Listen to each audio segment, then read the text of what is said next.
you have a good Thanksgiving? Did you eat enough? No? No? Well, in case you're wondering, did I eat enough for Thanksgiving? I have a couple of questions you can ask yourself. Did I eat enough for Thanksgiving? Well, if the doctor tells you that your weight would be perfect for a man who is 17 feet tall, you may have had just a little bit too much for Thanksgiving. If you're responsible for a slight but measurable shift in the Earth's axis, if paramedics bring the jaws of life to pry you out of the lazy boy recliner, if the potatoes that you used for dinner set off a famine in Ireland, if you received a sumo wrestler application in the mail this weekend, if pricking your finger for cholesterol screening only revealed gravy coming out of your finger, if a representative of the Butterball Hall of Fame has called you, perhaps this is meaning that you may ate just a little too much for Thanksgiving. You know, overcooking and overeating and oversleeping, it's the 3 overs for our Thanksgiving break. But it also reminds us that our lives can get to the point of absolute chaos and absolute clutter. And then we crash when it comes to holiday weekends like Thanksgiving. When our lives are running in so many different directions, so many varieties like the number of pies that were on your table. We are getting called into lives that are controlling us rather than us controlling them. And these lives of clutter and chaos, they tie us to all sorts of bad habits that we can't seem to break from. They tie us to not eating healthy and not sleeping right and not exercising when we should and not seeking help and counseling in times when we should. Pastor Bill Hybels from the Willow Creek Church, he wrote this, and I love this definition of simplified living. He says simplified living is about more than just simply doing less. It's about being who God called us to be, with a wholehearted, single-minded focus. It's walking away from the innumerable lesser opportunities in favor of the few to which we have been called and for which we have been created. Simplified living is not about simply doing less. It's about doing the things we were created to do. Magazines, commercials, books, Pinterest, my absolute horrid interest. They make it seem like everything's so simple, don't they? The top 5 ways to do this, the top 3 ways to do this. Pinterest will tell you it can be done in 2 easy steps. And then we get lured in. Then we find out we've got to buy more stuff, and we've got to go to different kinds of stores, and we've got to have different things in our closets and in our garages. And the next thing you know, those simple ways become very complicated for us. And we get distracted. But just maybe the simple life doesn't have anything to do with all the stuff. Maybe the simple life is found in God's Word. And maybe the simplified life is what Jesus lived. You know, we know that all these weeks throughout the season of Thanksgiving, we called it Thanks Living, we've been exploring the benefits of living more simplified, of clearing our schedules and defining our purposes and taking control of our finances. And we're discovering that this simplified life is what God has desired for us. It's how God wired us. It's what God has planned for us all along. And through His Son, Jesus Christ, we've been following His example. We've been looking at what He had to say and what was going on in the Word. And so today we're talking about simplified living, and no better example of living than Jesus. So exactly how did Jesus simplify His life?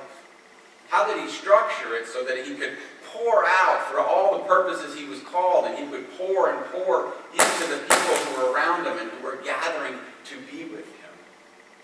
Well, let's go to the Gospel of Mark. The Gospel of Mark is all about recounting the examples and the stories and the things that Jesus was doing while He was living.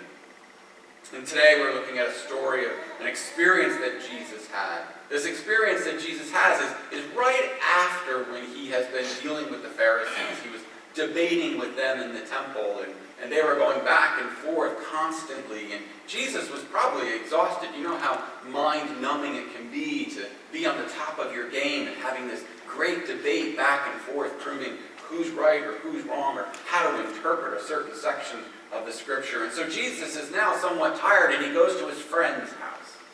We do that, right? We want to take a break from our daily lives, and we head out to see our friends and just catch some downtime. And so he heads out to Simon's house, and he gets there, and he finds Simon's mother-in-law is ill. Now, I know some of you think we might be going down the road of mother-in-law jokes, but we're not going to go there today, as tempting as that is. But we're going to see how Jesus walked the walk and Jesus talked the talk.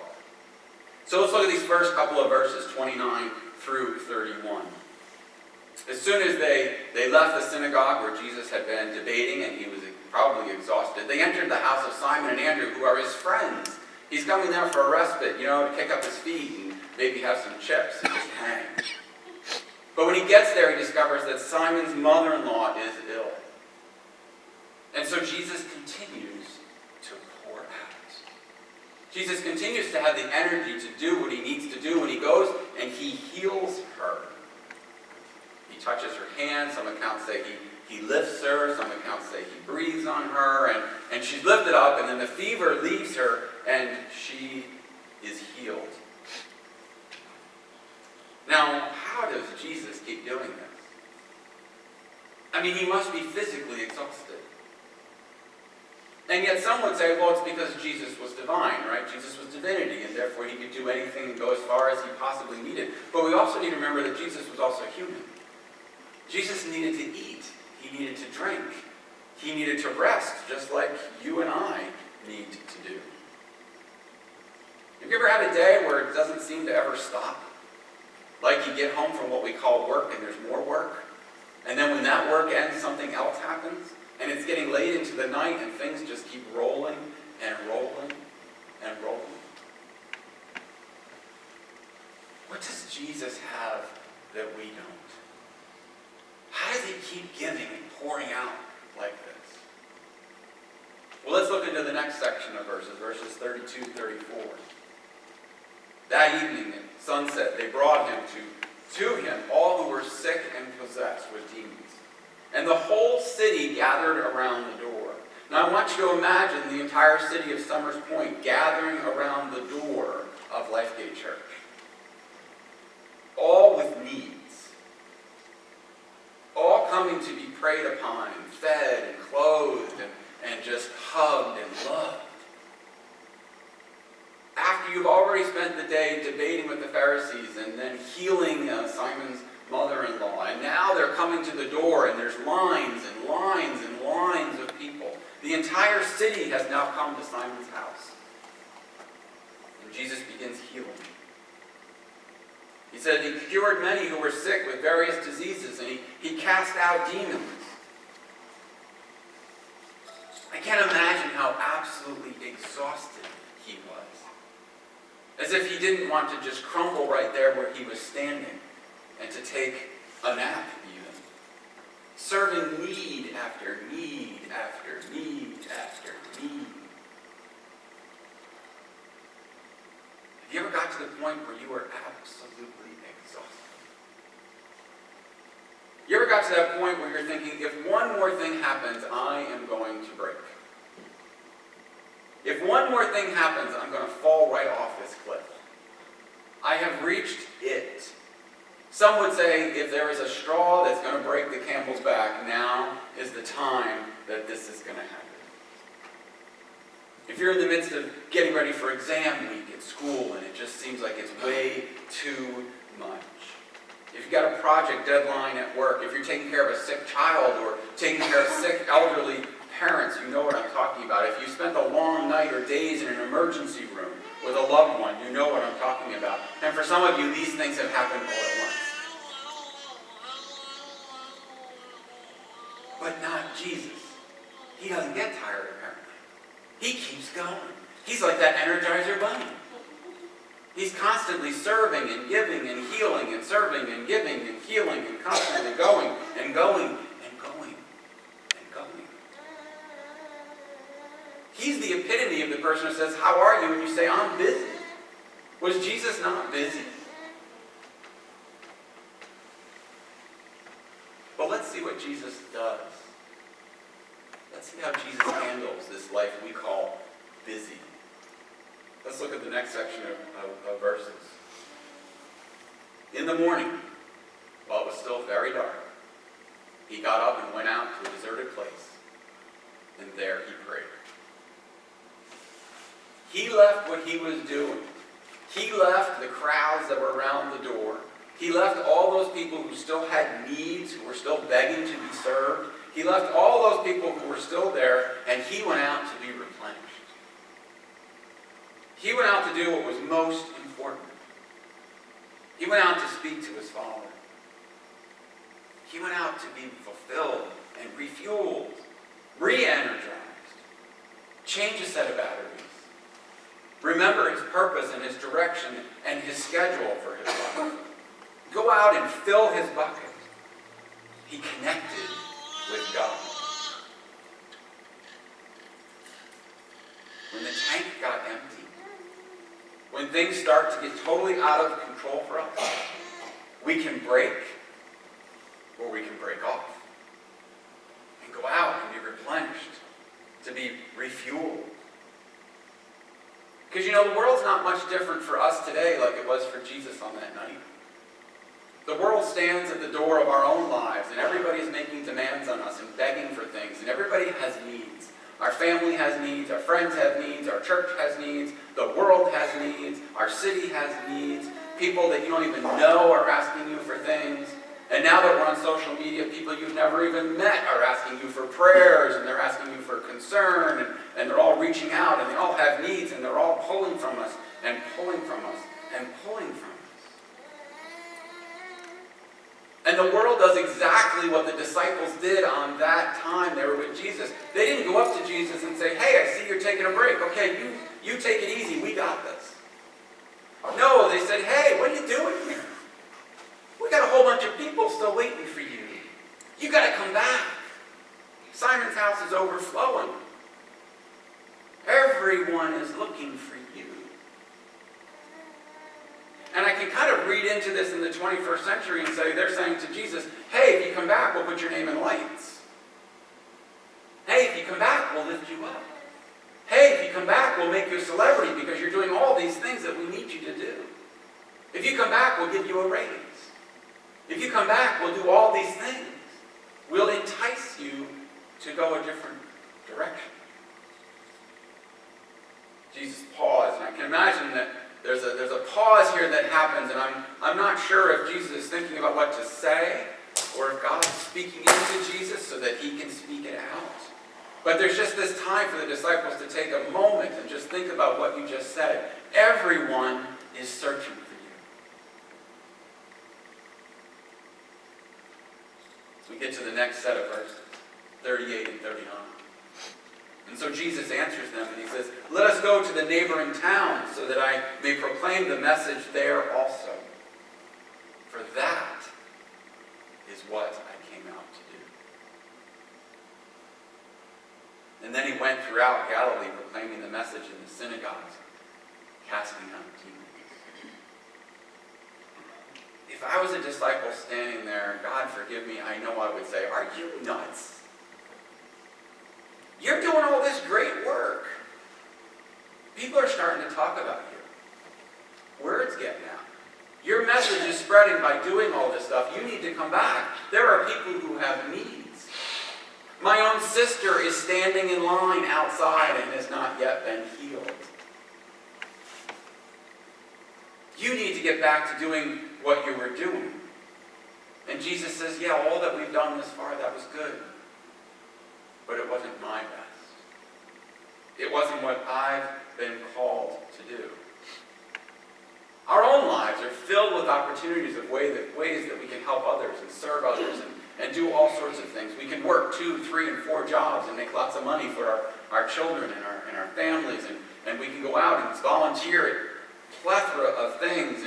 And we can just run ourselves absolutely sick, doing everything that we possibly can. But even Jesus himself, who was probably able to be the best Energizer Bunny we've ever seen, says, no, stop. There are good things that are happening in life. But we need to say yes to the best and no to the rest. We need to say yes to the things we've been called to do and let the other opportunities be for someone else to step up.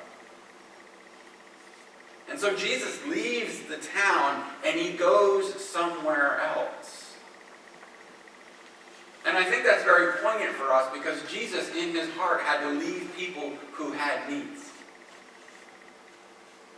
And he was teaching the disciples that there are all sorts of needs in this world. There's all sorts of things that we are called to do. But there is only one life that we're called to do for God, for my Father.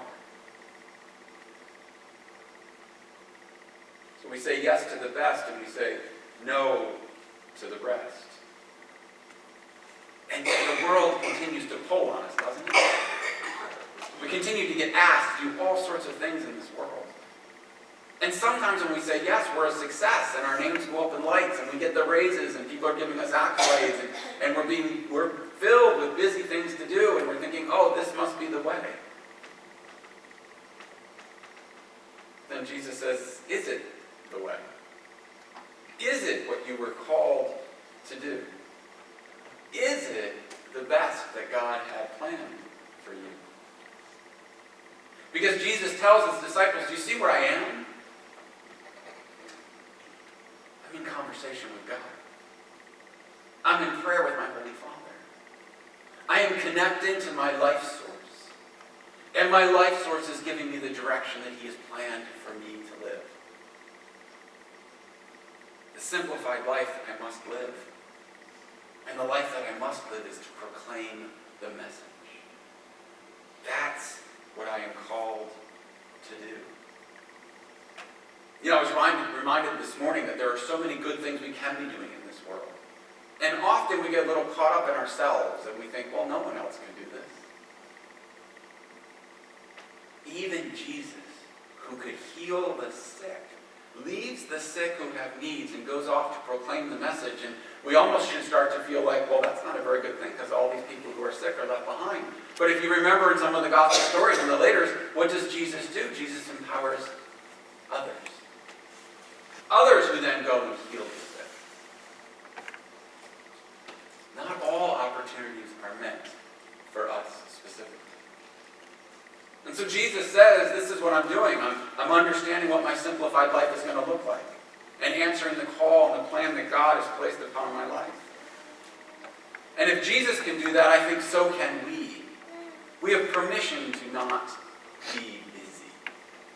We have permission to not be crazy and chaotic and cluttered with our lives.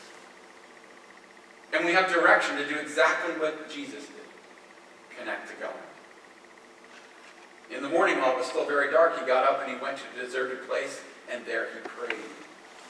Jesus himself began with connecting with God. He began by being in the Word. He began with having a conversation with the one who was setting his direction. He was the one who then experienced the opportunities. Sometimes there's so many opportunities in front of us we can't see the clear way forward, right? Some people will say, well, I'm waiting for a door to open. And God is probably saying, I'll open any one door. Just walk through it so we can start working together. And Jesus himself probably didn't see that he was supposed to leave that place. But in being in connection with God, he was able to see another path and another way. For us today, the more that we build our connection with God, is the better that we get to see how God is working in the world. We get to see all sorts of things that we didn't see before. Today we're lucky. There are so many ways. We don't have to go out to some deserted place and pray. We can have it constantly with us. We are constantly on our electronic devices. We are constantly connected to the world. But are we constantly connected with God? And we can make the choices to do that. You can put apps on your phone. You can get daily reminders. You can get emails. You can open your Bible before you go to bed. So when you get up in the morning, it's already there, ready for you to read. Be connected to God. Did you also notice in this story that the very first thing that Mark tells us about Jesus is that when he needed to go and take a break, where did he go? He went to his friends. He went to his friend's house who could support him and love him and feed him. And give him something to drink and a place to sit and put his feet up. He connected with relationships. As soon as they left the synagogue, they entered the house of Simon and Andrew, James and John. They got together. They refueled and replenished by working on their own relationships. Family and friends do that for us. It's why when we get together and we call each other family and friends, we feel refueled and refreshed. The church does that as well in small groups and Bible studies. Ways for you to continue to fuel yourself so you can keep going and doing what you're called to do. In verse 38, he says, "Let us go to the neighboring towns so that I may proclaim the message. For this is why I came." Jesus was connecting with the gift that he was given, the job that he was assigned, the work that he was to do. Now understand, the work that you do daily and the work that you collect a paycheck for may not be the exact line that God is calling you to do. There may be something else. There may be serving and volunteering. There may be another way for you to work in your family that God is calling you to do right now. But when we connect with that work, and you know this, when you do work that is satisfying and enriching and fulfilling, you know how much energy that gives you. Usually most people know how when they do work that does not do that.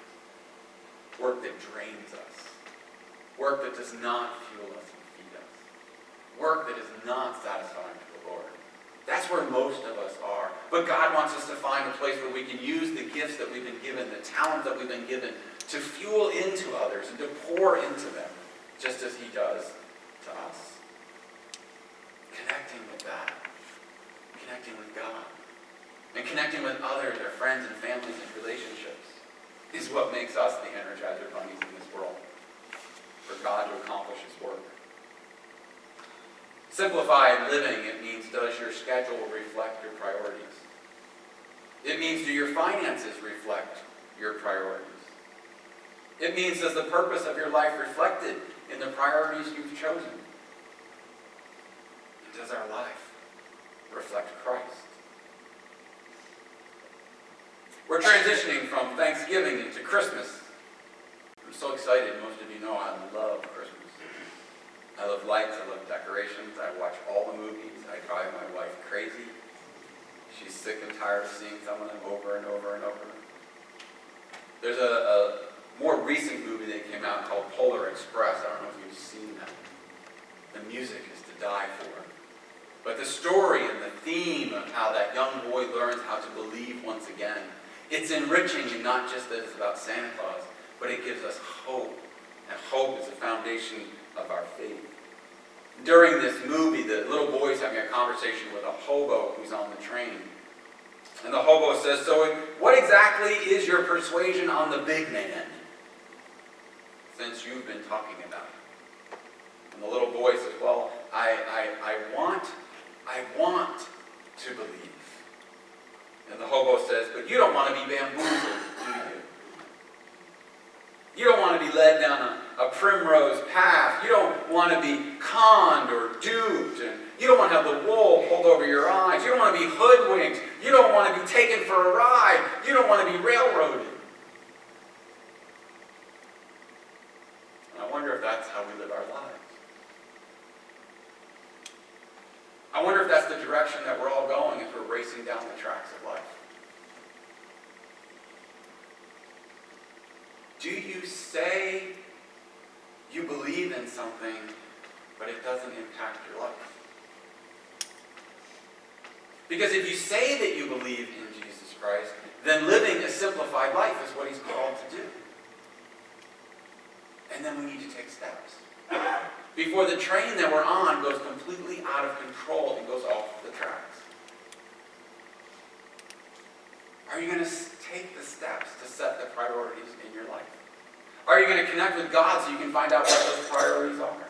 Are you going to fuel yourself by connecting with relationships? And are you going to discover the spiritual gifts you've been given to do so? Simplified living creates space. It creates awareness. It allows us to be truly thankful. As we enter into this time of year The one thing that gets me so upset about this time of year is that it gets so distracting. The world takes it away from us, don't they? They make it all about Black Friday and Cyber Monday and shopping and debt. They make it all about obligations and responsibilities. And truly, it's all about the birth of our Savior. And it doesn't get any more simple than that. It doesn't get any more simple than that. So as we enter into the time of the year that we get filled with all of this, don't let the world pull you away.